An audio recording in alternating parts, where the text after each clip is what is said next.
Dear students, अब हम gravitation के बारे में पढ़ेंगे। यूनिट 6 है ये आपकी बुक्स में। तो इसका जो फर्स्ट चैप्टर है बेटे वो है acceleration due to gravity. Acceleration due to gravity, ठीक है बेटे। एक्सेलरेशन, और इसकी जो सिंबल है वो होता है स्मॉल जी, ठीक है बेटे। तो सबसे पहले जो इसका है वो पढ़ेंगे हम केपलर्स लॉ बेटे। ये मैं पहले डिस्कस करते आया हूँ रोटेशनल मोशन में। Kepler's loss of planetary motion, ठीक है बेटे। वेरी इंपॉर्टेंट है ये लॉस, ढंग से आपने समझ लेने हैं। तो केपलर्स लॉ में सबसे पहला क्या बेटे इसका लॉ है, लॉ ऑफ ऑर्बिट्स, ठीक है बेटे। तो बेसिकली बेटे अभी तक हम सभी ये समझते थे कि सन जो बिल्कुल सेंटर में होता है और प्लैनेट्स जो वो रोटेट करते हैं, बट ऐसा नहीं है। सन जो होता है वो एलिप्स, आपने पढ़ा होगा, जैसे हमारे पास कॉनिक सेक्शन में 3 चीज़ें होती हैं, एक पैराबोला होता है, एक हाइपरबोला होता है और एलिप्स होता है। एलिप्स की शेप जैसे आपकी एग होता है ना बेटे, अंडा, वो जो शेप है वो आपकी एलिप्स की शेप होती है। ओके, तो इसके 2 फोकस होते हैं, यहाँ पर होता है और एक यहाँ पर होता है। तो बेसिकली सन जो है, तो उसने क्या कहा था केपलर्स ने कि सन, पहला क्या था, लॉ ऑफ ऑर्बिट्स, और law of orbits, each planet revolves around the sun in an elliptical orbit with the sun at one of its focus। कि हर प्लैनेट जो वो अराउंड द सन घूमता है एलिप्टिकल ऑर्बिट में। जैसे ये प्लैनेट है कोई, ठीक है बेटे, ये प्लैनेट है और ये क्या है, सन है, ठीक है बेटे। ऐसे घूमता है, ऐसे घूमता रहेगा प्लैनेट, एलिप्टिकल ऑर्बिट में होगा, with the sun at one of its focus, ठीक है। ये था इसका फर्स्ट लॉ। सेकंड लॉ क्या था बेटे, the position vector of the planet. Position vector क्या हो, ये वाला, जैसे आपने पढ़ा ना, position vector is the vector from origin to the position of the particle. तो position vector of the planet क्या बोला इसमें, स्वीप्स आउट, स्वीप्स में ऐसे करके, इन दिस वे, जैसे हमने कहाँ पढ़ा था स्वीप्स बेटे, एंगुलर डिस्प्लेसमेंट में, ऐसे स्वीप ऐसे करके घूमेगा। कि इसका जो पोजीशन वेक्टर जैसे माने यहाँ पर था और यहाँ पर है ना, तो इन्होंने क्या बोला, position vector of the planet from the sun sweeps out equal area in equal interval of time. For example यहाँ से यहाँ पहुँचा है, फॉर एग्जांपल टी टाइम में, तो यहाँ जो होगा, अब नेचुरली इसका जो डिस्टेंस ज़्यादा है तो यह क्या होगा, इन दिस वे, ठीक है बेटे। तो ये टाइम टी है और यहाँ पर ये टाइम टी। अब इसने क्या बोला कि एरिया सेम होगा, कि इसका और इसका एरिया सेम होगा। तो यहीं से क्लियर है बेटे, एरिया सेम रखने के लिए क्या होगा, यहाँ पर जो इसकी वेलोसिटी वो क्या हो जाएगी, कम हो जाएगी, जैसे कि हमने law of conservation of angular momentum में पढ़ा था, ठीक है बेटे। तो ये क्या बोला, equal area in equal interval of time, mean इसका जो एरिया ऐसे इनकी ये होगा, ये इसके बराबर होगा इक्वल इंटरवल ऑफ टाइम। तो एरिया को बराबर रखने के लिए यहाँ देख सकते हैं इसकी वेलोसिटी क्या होगी, कम, और यहाँ पर इसकी वेलोसिटी क्या होती है, ज़्यादा। This is called law of area, ठीक है। नेक्स्ट है बेटे लॉ ऑफ पीरियड्स, थर्ड है इसका। सेकंड क्या था, लॉ ऑफ एरियाज, ठीक है। थर्ड क्या था, लॉ ऑफ पीरियड्स, ठीक है। तो लॉ ऑफ पीरियड्स में क्या बोला, ये वेरी इंपॉर्टेंट है बेटे, कि T square time period is directly proportional to the cube of the semi major axis, ये जो आर है मीन्स, ठीक है। Square of the time period is directly proportional to the cube of the semi major axis. यहाँ पे major लिख दिया, major होगा, आर क्या है, सेमी मेजर एक्सिस। आपके नोट्स में मेजर लिखा होगा, यहाँ पर मेजर होगा, ठीक है। इसको बोलते हैं टाइम पीरियड, ठीक है, लॉ ऑफ पीरियड्स। तो I think it is very clear, these are the laws of Kepler's law of planetary motion. अब जो बेटे जो मेन है हमारा ग्रेविटेशन का, वो है Newton's law of gravitation, Newton's law of gravitation, ठीक है बेटे। तो यह सभी आप पढ़ते आए हैं, लेकिन मैं देखता हूँ कि सभी बच्चे को इतनी ज़्यादा इसकी नॉलेज नहीं है अच्छी तरह। बेसिकली होता क्या, हम सोचते हैं कि जो अर्थ किसी चीज़ को अट्रैक्ट कर रही है वही ग्रेविटेशन। बेसिकली वैसा नहीं है। फॉर एग्जांपल कोई भी एक पार्टिकल है, m1 इसका मास है, इसका मास है m2, ठीक है, और इनके सेंटर्स के बीच में जो डिस्टेंस है वो क्या है, r है, ठीक है बेटे। r is the distance between there centres, okay. तो न्यूटन ने क्या कहा था कि every body in this universe, कोई भी है, चाहे वो पत्थर है, चाहे आदमी है, कोई भी है, every body in this universe attract each other, एक दूसरे को अट्रैक्ट करते हैं with the force which is directly proportional to the product of their masses, ठीक है, product of their masses and square of the distance between their. ये बेटे ये कि फोर्स जो लग रही है इन दोनों के बीच में अट्रैक्टिव फोर्स होती है and it is directly proportional to the product of their masses का m1 था और इसका m2, product of their masses and square of the distance between them, ठीक है बेटे। और इसके इनके बीच में डिस्टेंस बिटवीन देयर सेंटर्स, तो ऐसे था। अब यहाँ पर जब भी कोई प्रोपोर्शनैलिटी का साइन होता है तो it is replaced by some constant, और यहाँ पर जो कांस्टेंट है वो होता है क्या, दैट इज़ कैपिटल जी। और कैपिटल जी क्या होता है, this is the universal gravitational constant. क्या है ये, यूनिवर्सल ग्रेविटेशनल कांस्टेंट, ठीक है बेटे। और इसकी जो वैल्यू आती है बेटे वो आती है, कैपिटल जी की वैल्यू होती है 6.67 इंटू 10⁻11। अब इसके यूनिट्स क्या होंगे बेटे, यूनिट्स कैसे ड्राइव करने वो बताता हूँ आपको। अब आपको जी के यूनिट चाहिए तो यहाँ पे देखो आर के रूप मीन्स यहाँ पे लिख देता हूँ मैं, G will be equal to F R square divided by m1 m2, ये होगा जी, ठीक है। तो एफ के क्या होंगे बेटे, न्यूटन, और यहाँ पर मीटर स्क्वायर, और यहाँ पर किलोग्राम इनवर्स स्क्वायर, क्योंकि ऊपर जाकर ये इनवर्स हो जाएगा, ठीक है बेटे। तो I think it is very much clear. और इसके अगर डायमेंशनल फॉर्मूला देखना हो तो क्या होगा, फोर्स का होता है mL_t-2, आर का होता है L2, और इनका होता है m2। तो क्या होगा ये m-1 L3 और t-2, ठीक है बेटे। तो these are the dimensional value of gravitational constant, ठीक है बेटे। तो नेक्स्ट है बेटे हमारा जो मेन चैप्टर का नाम भी है एक्सेलरेशन ड्यू टू ग्रेविटी। तो एक्सेलरेशन मैंने आपको कई बार समझाया भी है। तो एक्सेलरेशन बेसिकली क्या होती है, इंक्रीज इन द वेलोसिटी, और it is the rate of change of velocity. और ये लगती कब है बेटे, जब भी कोई फोर्स एक्ट करती है तब क्या होता है बेटे, वहाँ पर एक्सेलरेशन प्रोड्यूस हो जाती है, because of force there is always act से एक्सेलरेशन, ठीक है। अब आपको पता है कि जब भी हम जब ऊपर को कोई चीज़ फेंकते हैं तो वो it is attracted towards the earth, वो क्यों, क्योंकि इसमें फोर्स लग रही है, इसलिए वो वहाँ पर अट्रैक्ट होती रहती है, ठीक है। तो acceleration produced on the motion of the body under the effect of gravity, कि जब ये जो फोर्स है ये ग्रेविटेशनल फोर्स है बेटे, ग्रेविटेशनल फोर्स है, तो उसको क्या बोलते हैं, दैट इज कॉल्ड, और ए को किससे रिप्लेस कर देंगे, m इंटू जी, और जी क्या होती है बेटे, G is the acceleration due to gravity, ठीक है बेटे। I think it is clear to you. तो G is the acceleration due to gravity, और मास होता है m। तो जैसे force is equal to mass into acceleration, वही F is equal to m into G, लेकिन यहाँ पे फोर्स कौन सी है बेटे, it is the gravitational force, ठीक है। और स्मॉल जी की जो वैल्यू होती है ऑन द सरफेस ऑफ अर्थ वो होती है 9.8 मीटर पर सेकेंड स्क्वायर, ओके। ये होती है SI में, और CG में क्या होती है बेटे, it is 980 centimetre per second square. I think it is clear to you. तो वेरी इजी है, कोई इसमें प्रॉब्लम वाली बात नहीं है बेटे। Acceleration due to gravity basically acceleration ही है, लेकिन जब वो मूव कर रही है under the effect of gravity, ठीक है बेटे। तो इसका छोटा सा एक्सप्रेशन भी है, क्योंकि आपको पता है कि जब भी हम फिजिक्स में कुछ पढ़ते हैं डिटेल में तो उसकी पूरी मैथमेटिकल एक्सप्रेशन भी होता है बेटे। अब बेटे जैसे हमने इसको एक्सप्रेशन के लिए एक अभी जैसे मैं एम कैपिटल एम था, यहाँ पर स्मॉल एम लिया बेटे, ठीक है। और इन दोनों के बीच में डिस्टेंस स्मॉलर, इन दोनों के सेंटर्स के बीच में। तो आपको पता है कि जो ग्रेविटेशनल फोर्स होगी वो क्या होगी, G(m)m upon r square according to Newton's law of gravitation, ठीक है।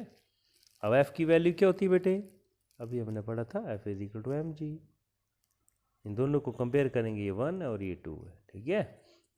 और एम यहाँ आपने लिखा ना बेटे, M is the mass of small body जो मूव कर रही है ये, क्योंकि बड़ी बॉडी तो मूव करेगी नहीं, स्मॉल करेंगी, इसलिए यहाँ पर स्मॉल लेना है। तो एम इंटू जी बराबर G M upon are square. तो स्मॉल एम से स्मॉल एम कैंसिल हो गया, small G is equal to G capital M upon are square. ठीक है बेटे, where what is capital M? Capital M is the mass of earth. ठीक है, earth का मास है बेटे। ठीक है, I think it is clear to you. हाँ बेटे, इसमें दो तीन चीज़ें हैं कि जैसे जैसे हम ऊपर जाते हैं तब इसमें क्या फ़र्क पड़ता है, एक्सेलरेशन ड्यू टू ग्रेविटी पे वो कम होती है या बढ़ती है वो देखेंगे। और जब हम धरती के नीचे जाते हैं तब इस पर क्या इफेक्ट पड़ता है वो देखेंगे हम इसमें। तो बेटे इसमें जो इफेक्ट ऑफ हाइट फर्स्ट देखेंगे कि जब हम जैसे फॉर एग्जांपल इस सरफेस ऑफ अर्थ है, यहाँ पर इसका O is the centre of the earth, O is the centre of earth, R is the radius. ठीक है, और जब हम सपोज कहीं ऊपर जा रहे हैं बेटे इन दिस वे, ऐसे करके यहाँ पर ऊपर की तरफ जा रहे हैं, तब इसकी जो एक्सेलरेशन ड्यू टू ग्रेविटी वो कम होगी या ज़्यादा होगी वो यहाँ पर हम देखेंगे। तो सबसे पहला इसका इफेक्ट ऑफ हाइट, कि हाइट का इफेक्ट क्या होता है एक्सेलरेशन ड्यू टू ग्रेविटी पर। ठीक है बेटे, अब हमने अभी जो बेटे किया है कि सरफेस ऑफ अर्थ, जैसे कोई ऑब्जेक्ट अगर यहाँ पर है तो यहाँ से यहाँ का डिस्टेंस कैपिटल आर होगा, तो यहाँ जो इसकी एक्सेलरेशन ड्यू टू ग्रेविटी वो क्या होगी, small G is equal to capital G M upon are square. ठीक है बेटे, ये कहाँ होगी, on the surface of earth, on surface of earth. Clear है बेटे, जो अभी हमने आर्टिकल किया था, where M is the mass of the earth. अब देखेंगे बेटे कि यहाँ कितनी होगी, यहाँ पर इस सब्जेक्ट को कहाँ ले गए, यहाँ पर, और सरफेस ऑफ अर्थ से यहाँ का डिस्टेंस कितना बेटे, कैपिटल एच। तो इसमें देखेंगे कि स्मॉल जी, अब इसको जी डैश ले लेंगे क्योंकि ये सेम नहीं होगी, यहाँ पर थोड़ी देखेंगे क्या फ़र्क पड़ता है। तो G dash is the acceleration due to gravity at a height H from the surface of earth. तो ये कितनी होगी, जी एम। अब बेटे ये आर नहीं रहा, क्या हो गया, आर के साथ प्लस एच हो गया, आर प्लस एच का स्क्वायर। ठीक है बेटे, तो ये होगा। अब दोनों को डिवाइड करके देखते हैं, जी डैश अपॉन जी, क्या होगा इसमें, G M upon R plus H का square divided by G M upon are square. तो जी से जी कट गया, हमारे पास क्या बच गया, आर स्क्वायर, और नीचे आर प्लस एच का होल स्क्वायर। ठीक है बेटे, अब देखेंगे इसको जी डैश अपॉन जी, तो आर स्क्वायर यहाँ पर आ गया, यहाँ पर इसको ऊपर ले जाएंगे, R plus H raise to power -2। ठीक है, तो यहाँ से आर -2 अगर ले लें, आर स्क्वायर तो ये था, यहाँ से आर को बाहर लेंगे तो साथ में इसका पावर भी आ जाएगी -2। अंदर क्या बचा हमारे पास, 1 प्लस एच अपॉन आर और रेज टू पावर -2। तो ये कट जाएगा and we are left with 1 plus H upon R raise to power -2। ठीक है बेटे, अब इसको बेटे एक्सपेंड करेंगे using binomial expansion, using binomial expansion. मैंने आपको बेटे बाइनोमियल एक्सपेंशन के बारे में मैथमेटिकल टूल्स में भी बताया हुआ है, दोबारा इसको मैं एक्सप्लेन करता हूँ। ये होती है बेटे 1 plus X raise to power N, ये होती है बाइनोमियल एक्सपेंशन। और इसकी जो आती है 1 plus N X upon 1 factorial plus N, ठीक है, एक्स स्क्वायर अपॉन 2 फैक्टोरियल। ठीक है बेटे, plus sorry N into N minus 1, N into N minus 1, यहाँ पर N into N minus 1 into N minus 2, और यहाँ पे X cube upon 3 factorial plus on, ऐसे बढ़ते जाते हैं। तो इसमें भी वही करेंगे, तो इसका आएगा जैसे 1 प्लस इसकी एन की वैल्यू है पावर इसकी -2, 1 plus N means -2 into X क्या है, H upon R upon 1 factorial होता है, जैसे 2 फैक्टोरियल होगा 2 इंटू 1, 3 फैक्टोरियल होगा 3 इंटू 2 इंटू 1, 4 फैक्टोरियल होगा 4 into 3 into 2 into 1, plus N into N minus 1, N into N minus 1 H upon are square. ठीक है, 1 plus N X N into N minus 1। ठीक है, इन दिस वे ये बढ़ता जाएगा, और बेसिकली इसकी हायर पावर जो वो नेग्लेक्ट हो जाएंगी। Why, because H upon R is a very small quantity, बहुत स्मॉल क्वांटिटी है, और इसकी जो higher powers will have very less quantity and can be neglected, उनको नेगलेक्ट कर सकते हैं बेटे, ठीक है, उनको लेंगे नहीं तो हम यहीं तक लेंगे। तो हमारे पास जो वैल्यू आ गई G dash upon G is equal to 1 minus 2h upon R, ये आ गए बेटे, ठीक है। तो यहाँ से अगर देखें बेटे तो जी डैश क्या है, equal to G 1 minus 2h upon R, means G dash is less than जी।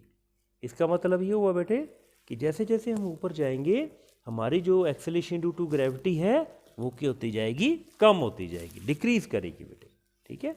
और इसको we have also proved it by mathematical expression.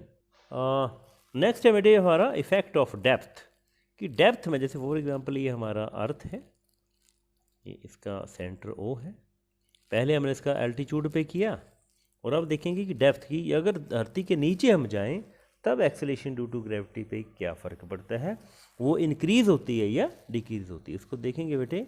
तो फॉर एग्जांपल यहाँ पे इस पॉइंट पे हमने इसकी देखेंगे, तो ये इसका आर है बेटे, दिस इज आर, और ऊपर से नीचे कितना है हम एक्स, ठीक है, यहाँ से इसकी बेसिकली डेप्थ कितनी है एक्स है बेटे, ओके। अब हम देखेंगे यहाँ पर ये जो पॉइंट है यहाँ पर इसकी एक्सेलरेशन ड्यू टू ग्रेविटी कम होती है या ज़्यादा होती है, ठीक है बेटे। अब इसमें एक कंसेप्ट लेना पड़ेगा बेटे, रो।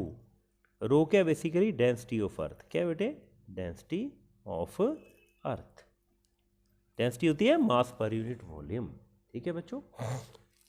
तो कौन सा इफेक्ट है बेटे हमारा, इफेक्ट ऑफ डेप्थ, कि जब हम नीचे जा रहे हैं तब इसकी एक्सेलरेशन ड्यू टू ग्रेविटी पे क्या फ़र्क पड़ता है। तो वही बात जैसे कि हम सरफेस ऑफ अर्थ पे क्या था, स्मॉल जी कहाँ पे, on the surface of earth, ठीक है बेटे। तो इसकी वैल्यू क्या होगी, small G is equal to capital G M upon are square, ठीक है बेटे। ये कहाँ पे होगी, on the surface of earth, और यहाँ पे हम देखें एट ए डेप्थ एक्स, तो वो क्या वैल्यू होगी बेटे, it will be equal to G M upon R minus X square. अब इसमें एक बात ध्यान रखनी पड़ेगी बेटे, यहाँ बेसिकली एम नहीं होगा, क्योंकि एम तो total mass of the body था, अर्थ था। अब हम नीचे आ गए हैं तो इसको जो अट्रैक्शन होगी टुवर्ड द सेंटर ऑफ अर्थ होगी, तो हमारे पास ये जो मास बचा हो ये वाला, ये इसके कारण ही होगी, जो बाहर वाला मास है वो तो इसको आउटवर्ड अट्रैक्ट करेगा, ठीक है। तो इसके कारण इसकी यहाँ पर वैल्यू होगी, और इसलिए हम इसको मास एम इसके बराबर नहीं लेंगे, ये जो मास होगा एम डैश होगा। क्यों, क्योंकि M dash is less than M, क्योंकि कैपिटल एम तो पूरे अर्थ का मास था और एम डैश तो क्या था, M dash is the mass of the this sphere, ये जो अंदर बचा, ठीक है, at a depth X, okay. अब इसमें कुछ नहीं बेटे, एम और एम डैश की हमने वैल्यू पुट करनी है, तो इसकी वैल्यू पुट करेंगे। अब हमको पता, मैंने आपको कहा था कि रो जो होती है बेटे, what is rho, rho is the mass per unit volume, ठीक है। तो वॉल्यूम अगर एम ले रहे हैं तो क्या होगा यहाँ पर 4/3 पाई आर क्यूब, ये ध्यान से देखना बेटे, टोटल मास था तो उसकी वैल्यू आएगी 4/3 पाई आर क्यूब, तो इसलिए m की जो वैल्यू आएगी वो क्या आएगी, रो 4/3 पाई आर क्यूब, ठीक है बेटे, ये m की वैल्यू आएगी।